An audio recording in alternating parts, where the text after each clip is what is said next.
కృష్ణం వందే జగద్గురుం. జై శ్రీకృష్ణ. ఈ వీడియో చూసే ముందు ఒక లైక్ కొట్టి జై శ్రీకృష్ణ అని కమెంట్ చేయండి. పూజ చేసేటప్పుడు ఆవులింతలు, కన్నీళ్లు, చెడు ఆలోచనలు వస్తే ఏం జరుగుతుందో ఇప్పుడు ఈ వీడియోలో తెలుసుకుందాం. మనలో చాలామందికి పూజ చేసేటప్పుడు, భగవంతుని ఆరాధన చేసేటప్పుడు కన్నీళ్లు, ఆవులింతలు, నిద్ర, తుమ్ములు, చెడు ఆలోచనలు వస్తూ ఉంటాయి. అయితే ఇలా ఎందుకు జరుగుతుంది? ఇలా జరగడం మంచిదా? కాదా? దీనివల్ల ఏమైనా జరుగుతుందని చాలామంది ఆలోచిస్తుంటారు. అసలు పూజ ఎందుకు చేస్తాం? భగవంతుని యొక్క పరిపూర్ణ అనుగ్రహం కోసం చేస్తాం. అలాంటి పూజను ఎంతో భక్తి శ్రద్ధలతో చేసుకోవాలి. అంటే ముందుగా మన మనస్సు అనేది చాలా ప్రశాంతంగా ఉండాలి. కానీ కొన్ని సమయాల్లో మనకి తెలియకుండానే మన మనస్సు అనేది చెడు ఆలోచనల వైపు వెళ్ళడం, ఆవులింతలు రావడం, తుమ్ములు, నిద్ర రావడం వంటివి జరుగుతాయి. ఇలా జరుగుతున్నప్పుడు మనం దీన్ని 2 కారణాలుగా విభజించాలి. మొదటిది, మన శరీరానికి సరిపడినంత విశ్రాంతి లేకపోవడం వల్ల ఆవులింతలు, నిద్ర రావచ్చు. ఒక్కోసారి రాత్రి సమయాల్లో సరిగ్గా నిద్ర పట్టకపోవడం, లేటుగా నిద్రపోవడం, ఉదయాన్నే త్వరగా నిద్రలేచి పూజ చేసుకోవడం వంటి కారణాల వల్ల నిద్ర, ఆవలింపులు వంటివి రావచ్చు.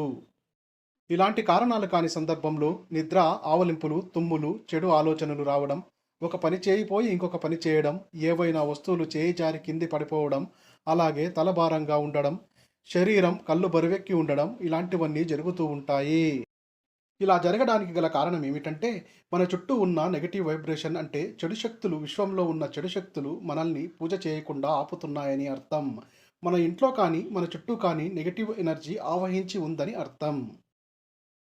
ఇలాంటి సమయంలో ఏం చేయాలంటే పూజ త్వరగా ముగించుకోవాలి. లేదంటే ఒకసారి లేచి కాళ్ళు, చేతులు, ముఖము, నోరు శుభ్రం చేసుకొని పూజ గదిలోకి వెళ్ళి పూజ కొనసాగించాలి. ఇకపోతే కొంతమందికి భగవంతుణ్ణి, ఇష్టదైవాన్ని చూసినప్పుడు మనకు తెలియకుండానే కన్నీళ్లు వచ్చేస్తుంటాయి.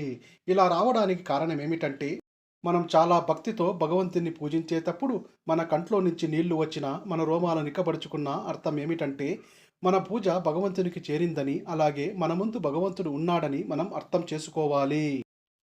ఇలా జరిగే సందర్భంలో భగవంతుని ముందు మనం ఏమి కోరుకున్నా భగవంతుడు మనల్ని తప్పకుండా అనుగ్రహిస్తాడు. ఇది ఎంతో నమ్మకంగా చెప్పగలను. కాబట్టి కన్నీళ్లు వస్తున్నాయని భయపడవలసిన అవసరం లేదు. ఇలాంటి సమయంలో భగవంతునికి మన కోరికలు విన్నవించుకోండి. పూజ చేసేటప్పుడు ఆవులింతలు, నిద్ర, చెడు ఆలోచనలు, మనసు పూజ మీద నిలపలేకపోవడం ఇవన్నీ కూడా మన చుట్టూ నెగటివిటీ ఆవరించి ఉందని తెలియజేస్తుంది. కాబట్టి మన చుట్టూ ఉన్న ప్రతికూల శక్తులను తరిమి కొట్టాలంటే చేయవలసిన 4 పరిష్కారాలను ఇప్పుడు తెలుసుకుందాం. మొదటిది, సాంబ్రాణి ధూపం వేయడం.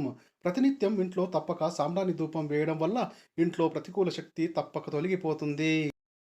అలాగే ఇంట్లో గొడవలు, చికాకులు, సమస్యలు కూడా తగ్గుతాయి. ఇక రెండవది ఏమిటంటే ఇంటిని సరిగ్గా శుభ్రపరచడం. ఇంటిని తుడిచేటప్పుడు నీటిలో అప్పుడప్పుడు పసుపు, రాళ్ళు ఉప్పు వేసి శుభ్రం చేయడం ద్వారా ఇంట్లో ఉన్న ప్రతికూల శక్తులను తప్పక తరిమి కొట్టవచ్చు. ఇక మూడవది ఏమిటంటే ఇంట్లో 2-3 రోజులకు ఒకసారి లేదంటే కనీసం వారంలో ఒక రోజైనా కర్పూరం, లవంగాలను కాల్చాలి. అలాగే పూజ ప్రారంభించే ముందు కర్పూరంపై ఒక పూర్తి మొగ్గతో ఉండే లవంగం కాల్చాలి. ఇలా చేయడం వల్ల అక్కడ మనల్ని పూజ చేయకుండా ఆపే ప్రతికూల శక్తులన్నీ కూడా తరిమి కొట్టబడతాయి. నాలుగవది, భక్తి పాటలు వినడం, స్తోత్రాలు చదవడం లేదా భక్తి విశేషాలు చూడడం వంటివి చేస్తూ ఉండడం మంచిది. కాబట్టి పూజ చేసేటప్పుడు ఈ సంకేతాలు కనిపించిన వారు ఈ 4 పరిష్కారాలను ప్రయత్నించండి. ఒకసారి, 2 సార్లు చేసినా మాకు ఫలితం లేదని అనుకోకూడదు. ఇలా నిత్యం చేస్తూ ఉండడం వల్ల మీరు మార్పు అనేది తప్పక గమనిస్తారు. కాబట్టి పూర్తి భక్తి, విశ్వాసం, నమ్మకంతో ఈ పరిష్కారాలను ప్రయత్నించండి. ఈ వీడియో కనుక మీకు నచ్చినట్లయితే లైక్ చేయండి, షేర్ చేయండి, సబ్స్క్రైబ్ చేసుకోండి. Thank you for watching. Survey జన సుఖినో భవంతు.